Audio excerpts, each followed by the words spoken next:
नमस्कार विद्यार्थी मित्रांनो, या मागील व्हिडिओमध्ये आपण लॉज ऑफ इनहेरिटन्स म्हणजेच law of dominance, law of segregation आणि तिसरा लॉ ऑफ इंडिपेंडंट असॉर्टमेंट तसंच टेस्ट क्रॉस आणि बॅक क्रॉस हे पाहिलेलं आहे. त्याच्यानंतरचा पुढचा पॉईंट 3.5 आहे पा डेव्हिएशन फ्रॉम मेंडेल्स फाइंडिंग. म्हणजे काय आपल्याला माहिती आहे पा मेंडेले शास्त्रज्ञांनी गार्डन पी प्लांटवरती एक्सपेरिमेंट केला होता आणि त्या प्लांटवरती एक्सपेरिमेंट केल्यानंतर काही तत्वे त्यांनी मांडली होती ती इथं दिलेली आहेत. म्हणजे काय पा single trait, single gene, 2 alleles. म्हणजे काय मेंडेल यांच्यानुसार ट्रेट म्हणजे आपण इथं कॅरेक्टर कन्सिडर करूया. एक कॅरेक्टर एक जीन काय करतो कंट्रोल करत होता आणि एक जीन म्हटलं की त्याच्यामध्ये किती अलील्स असतात 2 असतात हे आपल्याला माहिती आहे. म्हणजे single character will be controlled by single gene and this single gene having 2 alleles. त्याच्यानंतर दुसरं स्टेटमेंट काय पा 2 alleles show interaction in which one is completely dominant. इथं आपण पाहिलं 2 अलील्स असतात. एक कॅरेक्टरसाठी एक जीन आणि त्याचे 2 अलील्स. त्या 2 अलीलमधलं एक अलील हे परमनंटली काय होतं डॉमिनंट होतं असं त्यांनी सांगितलं. फॉर एक्झाम्पल आपण स्टेम हाईट जर घेतलं तर स्टेम हाईटमध्ये डॉमिनंट अलील आपण कसं एक्सप्रेस करायचो किंवा सांगायचो तर कॅपिटल टी आणि रेसेसिव्ह अलील होतं ते स्मॉल टी. म्हणजे एक अलील काय होतं डॉमिनंट होतं. तिसरं स्टेटमेंट काय पा फॅक्टर्स किंवा आपण त्याला जीन्स असं म्हणतो for different trait present on different chromosomes assort independently. Different traits different characters present on different chromosome म्हणजे वेगवेगळे कॅरेक्टर्स डिटरमाइनिंग जीन्स हे वेगवेगळ्या क्रोमोसोमवरती होते आणि ते कॅरेक्टर किंवा ते जीन्स काय व्हायचे इंडिपेंडेंटली असॉर्ट व्हायचे. म्हणजे स्वतंत्रपणे इंडिपेंडेंटली म्हणजे काय स्वतंत्रपणे ते जीन्स काय होऊ शकत होते वेगळे होऊ शकत होते because this genes are present on different chromosome. हे 3 स्टेटमेंट मेंडेले शास्त्रज्ञांनी ज्यावेळेस गार्डन पी प्लांटवरती अभ्यास केला त्यावेळेस त्यांनी हे सांगितलं. With the passage of time म्हणजे काही कालांतरानंतर there are some scientist work on this experiment and he identify or observe some deviation. काही शास्त्रज्ञांनी परत याच्यावरती अभ्यास केला आणि त्यांना असं आढळलं की जो रेशो होता किंवा हे जे काही कॅरेक्टर आपण पाहिले त्याच्यामध्ये थोडंसं त्यांना डेव्हिएशन आढळलं म्हणजेच बदल त्यांना आढळला. त्यालाच त्यांनी नाव काय दिलं किंवा this deviation are then described as new Mendelism. म्हणजे पोस्ट मेंडेलियन पहा म्हणजे मेंडेले शास्त्रज्ञांनी जे एक्सपेरिमेंट केला होता त्याच्यानंतर पोस्ट म्हणजे नंतर मेंडेल या शास्त्रज्ञाच्या जो एक्सपेरिमेंट केला होता त्याच्यानंतर काही शास्त्रज्ञांनी परत त्याच्यावरती अभ्यास केला आणि त्यांना असं आढळलं की काहीतरी वेगळा बदल त्यांना दिसला आणि त्यालाच नाव त्यांनी काय दिलं न्यू मेंडेलिझम. तो बदल काय होता न्यू मेंडेलिझम किंवा त्यांना नेमकं काय आढळलं ते आपल्याला पुढं दिलेलं आहे पहा.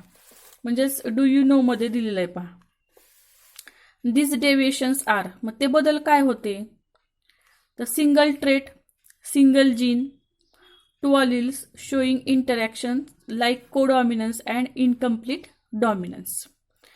आता सिंगल कॅरेक्टर सिंगल जीन म्हणजे काय एक कॅरेक्टर एकच जीन कंट्रोल करत होता परंतु त्या जीनमध्ये असणारे जे 2 अलील्स आहेत त्यांच्यामध्ये काय दिसलं त्यांना इंटरॅक्शन दिसलं. म्हणजे आपण पाहिलं होतं बा कॅपिटल टी आणि स्मॉल टी हे काय आहे स्टेम हाईट डिटरमाइनिंग जीन्स आहेत. मेंडेलनुसार काय होत होतं एकतर प्लांट टॉल व्हायचं दुसरं डॉर्फ व्हायचं. परंतु या न्यू मेंडेलियन इनहेरिटन्समध्ये त्यांना असं दिसलं हे जे काही कॅरेक्टर डिटरमाइनिंग जीन आहेत त्या जीनमध्ये असणारे हे 2 अलील्स म्हणजे ह्या कॅपिटल टी एक अलील आहे किंवा हा दुसरा एक अलील आहे तर या 2 अलील्समध्ये त्यांना इंटरॅक्शन दिसलं.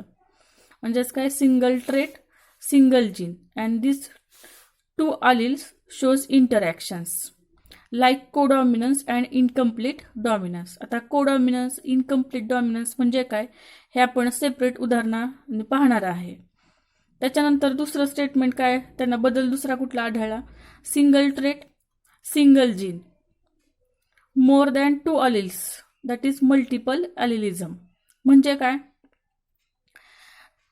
एक कॅरेक्टर एक जीन कंट्रोल करत होता, परंतु त्या जीन्समध्ये त्यांना काय आढळलं, 2पेक्षा जास्त अलिल्स आढळले.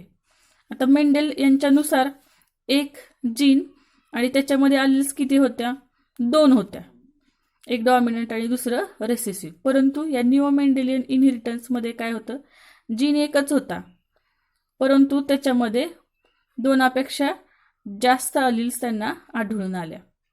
त्याला त्यांनी काय म्हटलं, मल्टिपल अलिलिझम. त्याच्यानंतर तिसरं डेव्हिएशन काय बा, single trait, more than 1 genes, that is polygenic inheritance, showing different epistatic interaction or additive effect. म्हणजे काय, सिंगल ट्रेट म्हणजे काय, single character, more than 1 genes म्हणजे काय, एक कॅरेक्टर ठरवण्यासाठी एकापेक्षा जास्त जीन्स असू शकतात. तर मेंडेल यांच्यानुसार काय होतं, एक जीन एक कॅरेक्टर काय करायचा, कंट्रोल करायचा, एक जीन एक कॅरेक्टर.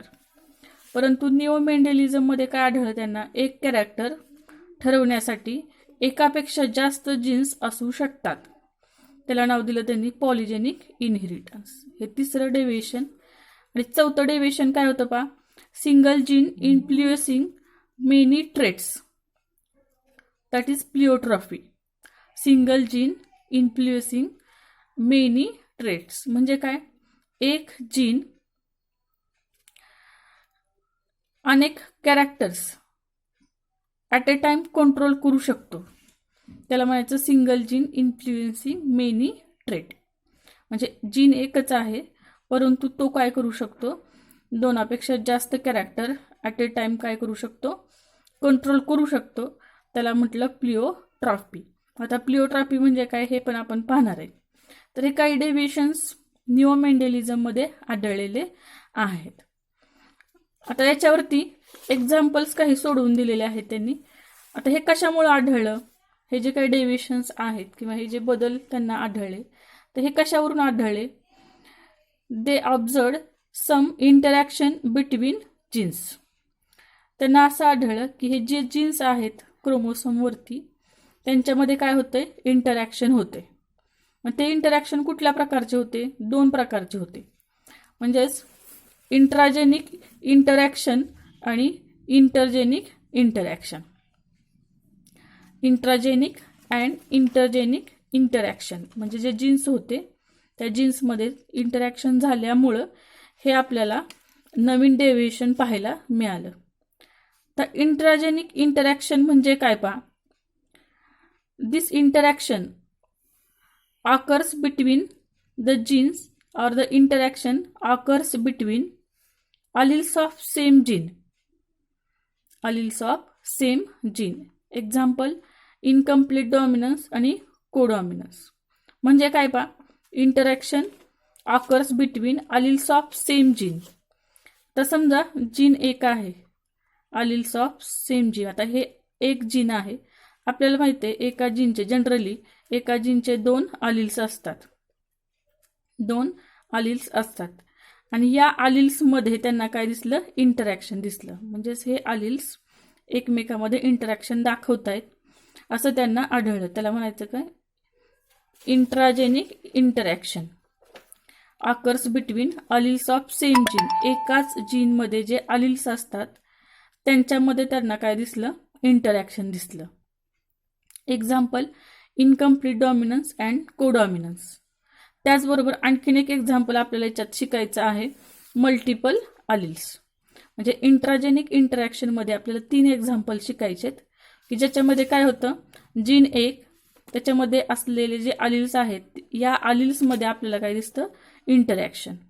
मग याच्यामध्ये आपल्याला इंट्राजेनिक इंटरॅक्शनमध्ये 3 एक्झाम्पल्स अभ्यासायचे आहेत, इनकम्प्लीट डॉमिनन्स, कोडॉमिनन्स आणि मल्टिपल अलिल्स. त्याच्यानंतर दुसरं होतं इंटरजेनिक इंटरॅक्शन. इंटरजेनिक इंटरॅक्शन म्हणजे काय? Interaction occurs between alleles of different gene present on same or different chromosome. Intergenic interaction म्हणजे काय? alleles of different gene present on same or different chromosome. म्हणजे jeans जे होते ते एकाच क्रोमोसोमवरती असतील किंवा दुसऱ्या क्रोमोसोमवरती असतील. समजा हा एक आपण क्रोमोसोम काढलेला आहे आणि हा एक दुसरा क्रोमोसोम काढलेला आहे आपण. हा एक आणि दुसरा क्रोमोसोम. समजा हा एक जीन आहे, त्याच्यानंतर हा एक जीन आहे. मग या जीनमध्ये होणारं इंटरॅक्शन, मग हे जीन्स एका क्रोमोसोमवरती असतील किंवा दुसऱ्या क्रोमोसोमवरती असतील, त्या इंटरॅक्शनला काय म्हणायचं? Intergenic interaction. Genes present on same, त्याच क्रोमोसोमवरती किंवा डिफरंट क्रोमोसोम. याच्यामध्ये आपल्याला एक एक्झाम्पल शिकायचं आहे, प्लिओट्रॉपी आणि पॉलिजीन्स. इपिस्टॅसिस आहे, सप्लिमेंटरी और complementary genes etcetera. Some of this interactions are discussed below. म्हणजे थोडक्यात आपल्याला याच्यामध्ये कुठलं शिकायचं? प्लिओट्रॉपी. पॉलिजीन्स तुमच्या पुस्तकात दिलेलं नाही, ते जुन्या पुस्तकामध्ये त्याचं एक्झाम्पल दिलं होतं. तर हे झाले दोन प्रकारचे जीन इंटरॅक्शन, इंटरजेनिक इंटरॅक्शन आणि इंट्राजेनिक इंटरॅक्शन. त्याच्यामध्ये इंट्राजेनिक इंटरॅक्शनमध्ये पहिलं उदाहरण आहे पहा, इनकम्प्लीट डॉमिनन्स. Incomplete dominance. आता ह्याच्यामध्ये काय दिलेलं आहे पहा. आता ह्याच्यातली डेफिनेशन आपल्याला लक्षात ठेवायची. इनकम्प्लीट डॉमिनन्स म्हणजे काय? Both the alleles of gene किंवा both the alleles of an allelomorphic pair express themselves partially. काय पहा? Both the alleles of an allelomorphic pair express themselves partially. म्हणजे काय? समजा इथं आपण एक जीन घेतलेलं आहे आणि जीन म्हटलं की त्याच्यामध्ये आपण जनरली दोन अलिल्स घेतो. समजा A1 आहे आणि A2 आहे. किंवा आपल्या ओळखीचं एक्झाम्पल आपण घेऊया, स्टेम हाईट. हे समजण्यासाठी आपण घेतलंय फक्त स्टेम हाईट. आता स्टेम हाईट म्हटलं की त्याच्यामध्ये जीन एकतर कॅपिटल टी आणि स्मॉल टी. कॅपिटल टी आणि स्मॉल टी हा एक आलेला आहे डॉमिनंट, हा दुसरा कसला आहे? रेसेसिव्ह आलेला आहे. तर इनकम्प्लीट डॉमिनन्स, आता आपण मेंडेल यांच्यानुसार काय पाहिलं होतं? F1 जनरेशनमध्ये आपल्याला कॅपिटल टी स्मॉल टी हे ऑफस्प्रिंग्स मिळाले होते, बरोबर आहे? म्हणजे टॉल. ऑफस्प्रिंग्स कसे मिळाले होते आपल्याला? टॉल. परंतु याच्यामध्ये थोडासा बदल आढळलेला आहे. म्हणजे कसा? त्याच्यासाठी एक एक्झाम्पल दिले पहा त्यांनी. Both the alleles of an allelomorphic pair express themselves partially. म्हणजे जे अलिल्स होते, एका जीनमध्ये असलेले जे दोन अलिल्स आहेत, ते अलिल्स जे आहेत ते स्वतःला पार्शली एक्सप्रेस करतात F1 जनरेशनमध्ये. म्हणजे थोडे थोडे ते स्वतःला काय करतात? एक्सप्रेस करू शकतात. लक्षात येते का तुमच्या? आपण F1 हायब्रिड कसं पाहिलं होतं? टॉल. कारण हे टी कसं होतं? डॉमिनंट होतं, म्हणून ह्या स्मॉल टीचे कॅरेक्टर त्यांनी दाबून ठेवले, म्हणून ऑफस्प्रिंग्स कसं मिळालं होतं आपल्याला? टॉल मिळालं होतं. जर इनकम्प्लीट डॉमिनन्सनुसार काय होतं पहा, हा डॉमिनंट अलील आणि रेसेसिव्ह अलील हे दोघं पण काय करतात? स्वतःला थोडं थोडं एक्सप्रेस करतात, पार्शली एक्सप्रेस करतात आणि इंटरमिजिएट कॅरेक्टर डेव्हलप होतं. इंटरमिजिएट कॅरेक्टर इथं डेव्हलप होतं. हे आपल्याला न्यू मेंडेलियन इनहेरिटन्समध्ये शिकायचं. म्हणजेच इनकम्प्लीट डॉमिनन्समध्ये both the alleles of an allelomorphic pair express themselves partially. That is one allele cannot suppress expression of the other allele completely. म्हणजेच याच्यामध्ये काय होतं? एक अलील जो आहे किंवा जीन जो आहे तो दुसऱ्या अलीलचे कॅरेक्टर्स पूर्णपणे सप्रेस दाबून ठेवू शकत नाही. F1 हायब्रिड जे आहे ते आपल्याला काय होतं? इंटरमिजिएट कॅरेक्टर दाखवणारं निर्माण होतं. मग त्याच्यामध्ये त्यांनी एक बेस्ट एक्झाम्पल दिलेलं आहे पहा, मिरॅबिलिस जलाफा. मिरॅबिलिस जलाफा म्हणजेच 4 o'clock प्लांट, किंवा आपण त्याला मराठीमध्ये गुलबक्षी किंवा गुलमुसाचं प्लांट म्हणतो. याच्यामध्ये काय पहा, red flower crossed with white flower, then F1 offsprings become pink colours, और F1 offspring produces pink coloured flower. आता इथं क्रॉस दिलेला आहे पहा त्यांनी. याच्यामध्ये पॅरेंट्स दिसत आहेत तुम्हाला, रेड फ्लावर आणि व्हाईट फ्लावर. हे ऑस्प्रिंग्स, हे पॅरेंट्स आहेत, red flowers and white flowers. आता रेड फ्लावर म्हटलं की त्याच्यामध्ये आपण जीन्स काय लिहितो किंवा जिनोटाईप काय लिहिणार, त्याचा कॅपिटल आर. आणि व्हाईट फ्लावर म्हटलं की त्याचा जिनोटाईप आपण काय लिहितो, small R. Gametes as usual इथं पाडलेले आहेत, capital R, small R. And this is F1 hybrid having the genotype that is capital R, small R. आता मेंडेल यांच्यानुसार हे जे F1 हायब्रिड आहे ते कसं तयार व्हायला पाहिजे होतं, तर रेड कलरचं. परंतु इथं F1 हायब्रिड काय झालंय पहा, पिंक फ्लावर्स तयार झालेले आहेत. म्हणजे काय झालं, हे जे काही आर आहे म्हणजे हा एक आलील आणि हा स्मॉल आर, म्हणजे इथं जे आलील्स आलेले आहेत हायब्रिडमध्ये ते काय करतात, स्वतःला पार्शली एक्सप्रेस करतात. म्हणून इंटरमिजिएट कॅरेक्टर आपल्याला इथं पाहायला मिळतं. म्हणजे रेड पण नाही आणि व्हाईट पण नाही, इंटरमिजिएट कॅरेक्टर आपल्याला पाहायला मिळतं. त्याला म्हणायचं इनकम्प्लीट डॉमिनन्स. Incomplete dominance. आता हे तुम्ही प्लांट जर पाहिलं असेल तर आपल्याकडे इथं प्लांट आहे पहा, त्याचे फ्लावर्स इथं आहेत, रेड कलरचे फ्लावर आहेत. म्हणजे हे गुलबक्षी म्हणतो आपण त्याला, किंवा 4 o'clock प्लांट आहे. Red flowers crossed with white flowers, they will produces the pink coloured flowers, that means intermediate character. म्हणजेच रेड आणि व्हाईटनेस या फ्लावरमध्ये आपल्याला आलेला दिसतोय पहा. म्हणजेच अशा पद्धतीनं आपल्याला आलील्स काय दिसले, थोडे थोडे स्वतःला एक्सप्रेस केल्यामुळं आपल्याला इंटरमिजिएट कॅरेक्टर आपल्याला पाहायला मिळालं. त्याला काय म्हणायचं, इनकम्प्लीट डॉमिनन्स. हे लक्षात आलं, हे 4 o'clock प्लांट आहे पहा. त्याच्यानंतर आपण इथं F2 जनरेशन काढलेलं आहे पहा. इथं F2 जनरेशन कसं काढतो आपण, सेल्फिंग ऑफ F1 म्हणजेच capital R small R crossed with capital R small R. इथं सेल्फिंग ऑफ F1 आणि F2 जनरेशन इथं काढले आपण. आता या F2 जनरेशनमध्ये या F1चे काय करणार आहे आपण, गॅमेट्स पाडतो, म्हणजेच capital R small R. This gametes crossed with each other and to produces F2 offsprings. आता F2 ऑस्प्रिंग्स काय मिळालेत पहा, रेड, पिंक अँड व्हाईट. म्हणजे काय, जिनोटायपिक रेशो जर आपण पाहिला तर कॅपिटल आर असे असणारे जीन्स किंवा असे असणारे प्लांट किती आहेत, एकच आहे. कॅपिटल आर स्मॉल आर हे जीन्स असणारे प्लांट किती आहेत, 2 आहेत, 2 आहेत. आणि स्मॉल आर असे जीन्स असलेले प्लांट किती आहे, एकच आहे.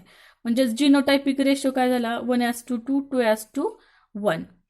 अँड फिनोटायपिक रेशो म्हणजे आपल्याला दिसतात कसे ते फ्लावर्स, एक आहे रेड, 2 कसे आहेत पिंक आहे आणि एक कसं आहे व्हाईट आहे. म्हणजेच 1:2, 2:1. म्हणजेच तुमच्या लक्षात आलं का, genotypic ratio and phenotypic ratio are same. हे असं मेंडेल आपण हे असं सेम पाहिलेलं आहे पहा. मोनोहायब्रिड क्रॉस, हा पण काय मोनोहायब्रिड क्रॉसच आहे.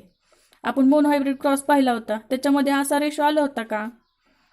फिनोटायपिक रेशो तिथं काय होता, 3:1 अँड जिनोटायपिक रेशो इज 1:2, 2:1.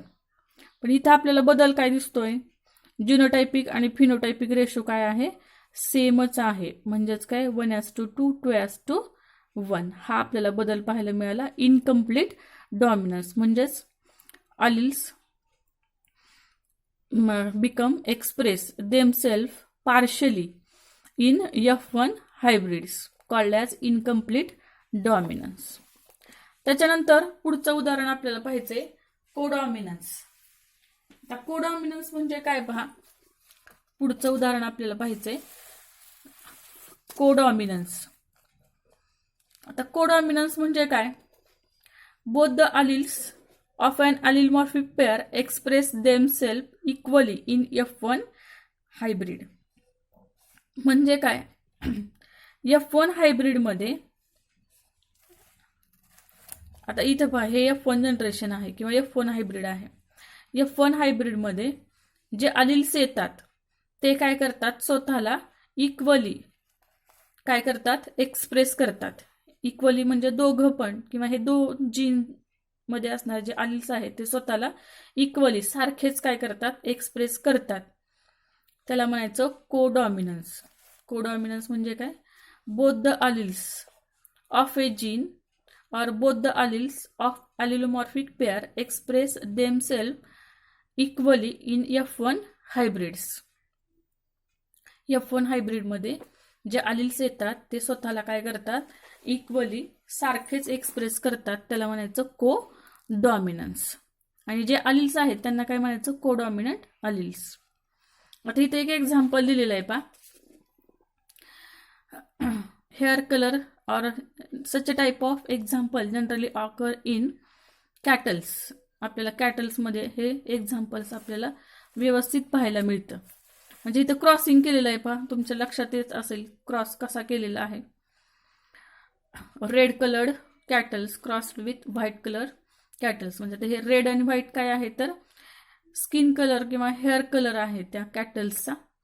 म्हणजेच red coloured cattles crossed with white hair colour cattles. आता रेड म्हटलं की काय येणार आहे? जिनोटाईप त्याचा कॅपिटल आर कॅपिटल आर. हे चिन्ह लक्षात येते का तुमच्या? हे काय आहे? फिमेल आहे. हे चिन्ह कशाचं आहे? मेलचं आहे. म्हणजेच हे मेल कॅटल आहे, हे फिमेल कॅटल आहे. फिनोटाईप त्याचा जिनोटाईप सांगितला तुम्हाला कॅपिटल आर कॅपिटल आर. व्हाईटसाठी डब्ल्यू कॅपिटल डब्ल्यू असणार आहे. त्याच्यानंतर त्याचे गॅमेट्स काढलेत पहा. आता कॅपिटल आर कॅपिटल त्याचं गॅमेट काय असणार आहे? कॅपिटल आर कॅपिटल डब्ल्यू त्याचा गॅमेट काय असणार आहे? Capital W. Later on this gametes crossed with each other to form the F1 offsprings. That is capital R capital W. Capital R capital W म्हणजे हे F1 offspring तयार झालेलं आहे की ज्याच्यामध्ये हे दोन्ही अलिल्स काय केलं? स्वतःला एक्सप्रेस केलं. त्याच्यामुळं जे F1 ऑफस्प्रिंग्स तयार झालेले आहेत ते कसे तयार झाले? रोन कलर्ड. तर रोन म्हणजे काय पहा. आता इथं आपण रोनचा अर्थ काय लक्षात घेतो? हे जे कॅटल जर तुम्ही पाहिले तर याच्यावरती आपल्याला पॅचेस दिसते पहा. आता ही व्हाईट कलरचं कॅटल दिसते, त्याच्यावरती रेड कलरचे पॅचेस आहेत. त्याच्यानंतर इथं रेड कलरचा मेल आहे तर त्याच्यावरती आपल्याला व्हाईट कलरचे पॅचेस दिसत आहेत. म्हणजेच दोन्ही कलर इक्वली एक्सप्रेस झालेले आपल्याला इथं दिसत आहेत. त्याला काय म्हणायचं? Roan coloured. Later on in F2 generation. आता F2 जनरेशन कसं काढतो आपल्याला माहिती आहे. This F1 offsprings crossed with each other.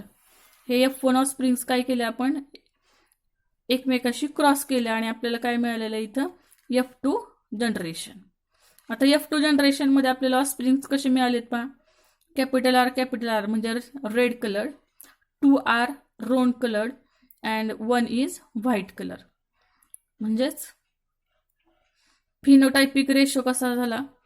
1:2 2:1 and genotypic ratio is 1:2 2:1.